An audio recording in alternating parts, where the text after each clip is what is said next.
Hello everyone, welcome back. This is the third video in the sequence data science syllabus. In the last video, we spoke about the various programming languages options that one has to learn. And also I discussed about whether you should learn the language or not. If yes, then to what extent. You can see my last video on the programming language to understand in detail. In the today's videos, I'm going to talk about the various statistics and probability topics you must know to work as a data scientist. In other way to put, to qualify the data science interview. In this video, I have tried to segregate out the topics between the basic ones and the advanced concepts. Of course, depending on the profile that you are targeting, you can choose to learn the advanced concept, else that's optional to learn. But learning the basic is must, you cannot choose to skip that. I will start with the descriptive statistics. In descriptive statistics, you are supposed to learn about mean, median, mode, standard deviation, range, correlation, variance, sample population, sampling techniques. So what should you learn exactly? That should be basically what they mean and what are their various differences among themselves, and very most important, how these are connected with the real time problem at hand. If you cannot connect them, and or if you cannot draw the intuition while talking about this concept, it's useless. Nobody is going to understand what you're talking about in the industry. So you must know the strategy, the way, how we link, how we draw intuitions of the core concept with the problem.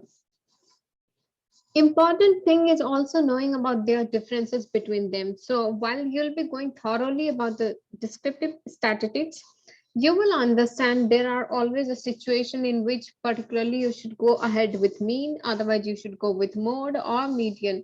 So you should also be very proficient about saying the scenario where when you should pick what method. Again, these are very common interview questions and you may face them, so be thorough with that whenever you are studying about it. For example, there could be a question like, what is the difference between correlation and covariance? If you are from a statistics background, you must be knowing they are similar. It's all that correlation is a normalized form of covariance. So this is how they are different, and this sort of question, please do expect in your interviews too. Now, inferential statistics, which is a second phase of the descriptive statistics. Lot of the time you'll have data in hand, but can you rely on that data? Can you say, okay, that data is sufficient enough to come up with a model, or the model that you have built using the data is good enough? So this sort of question are likely to arrive maybe from your, you can ask yourself or your seniors will ask you, and you have to justify that. How would you justify? Well, statistics provides a lot of tools for that, something called hypothesis testing. So hypothesis testing is a part of inferential statistics. It's not just inferential statistics. There are various types of hypothesis testing. The most common ones are A/B testing, t-testing, pair testing, ANOVA testing, and chi-square testing. Again, what you should learn, when to use which testing, the various cases, you have to make a list of that. The differences between them, of course, you'll get to know if you know when to use which one, and you should be thought about this testing. Apart from knowing this theoretical concept, what extra you are supposed to learn is the package or the tool or the function name or the way to implement them using any one of the programming language.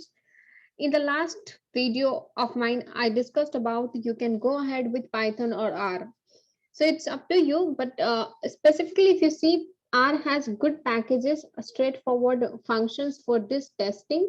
So if you really want to first understand this concept without much worry about the Python or the programming technicality, you can go ahead with R, learn these concepts thoroughly, and then later you can also search for equivalent functions in Python. The third thing that you should know it would be probabilitical concepts.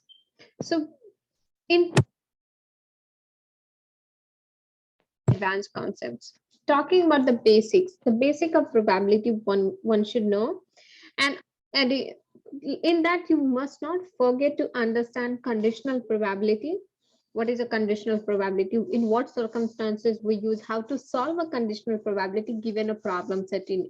Okay, Bayes theorem, total probability, and then random variable. The concept of random variable, if you understand most of the probability concepts, and in advanced concepts also you can understand very well.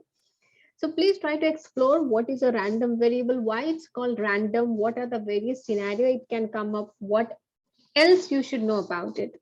If you just Google, you'll get a lot more. But yeah, it's different.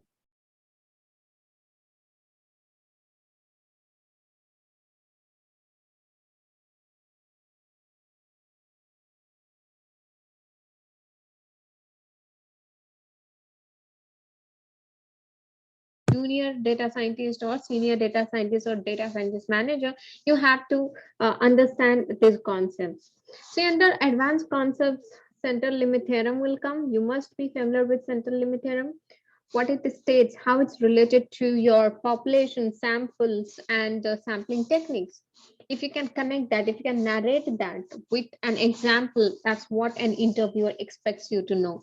You need not know the too much mathematical equations behind it or proof or derivations. Just the intuition part is important. In addition to central limit theorem, you can also master about the various probability distribution functions available. What are the popular probability distribution functions? So these are like a framework, like how we know for a classification problem, whenever we have our supervised classification problem, we have logistic regression, we have random forest classifier, we have support vector machine classifier. Like that, given a random variable, okay, or given an attribute, which is the probability model that can model it. So there are a lot of the probability distribution functions which helps to model that. A few of the popular ones I have listed on my screen. Depending on whether your random variable is continuous random variable or discrete random variable, you can choose them. Let me try to give you some more information. So if it's a probability distribution function for a discrete random variable, then the probability distribution function is called probability mass function. So known probability mass functions are Bernoulli distribution, binomial distribution, geometric distribution, hypergeometric distribution, Poisson distribution, and negative binomial distribution.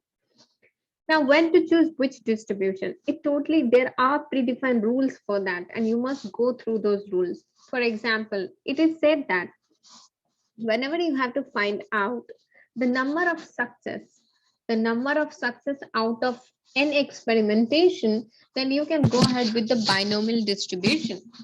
Or whenever you have the question like the very first success, you want to find the first success in a experiment, then geometric distribution is the one that can help you to answer this question. Or if you are trying to find how many calls you will be able to receive in an interval of time, then Poisson distribution is the one which can answer it very easily. Or if you are trying to understand how many n success you can get within an n trials, then negative binomial is the one that can answer you. Like that, hypergeometric is used whenever you have to understand how many success you are going to get in a scenario where you are sampling the population without replacement, then hypergeometric is the one that should be used. Well, don't worry if you don't know all this at this point of time, because these are advanced topics, and yeah, as being from any general background, you are not expected to know them thoroughly.